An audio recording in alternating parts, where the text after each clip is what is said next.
কোথায় যেন একটা লেখা পড়েছিলাম, লেখাটা কেন জানি মাথা থেকে সরাতে পারি না দীর্ঘ একটা সময় ধরে।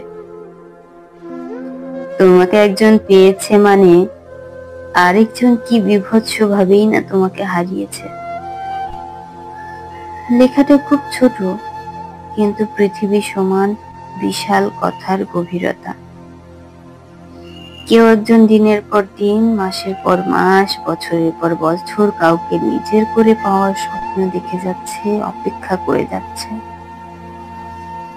অথচ অন্য কেউ কোনো অপেক্ষা ছাড়া, সাধনা ছাড়াই তাকে নিজের করে পেয়ে গেল। সে জানেও না সে যাকে নিজের করে পেল তাকে পেতে একজন কত শত দিন ধরে ক্ষুধার্ত ভিক্ষুকের মতো তার অপেক্ষায় দাঁড়িয়েছিল।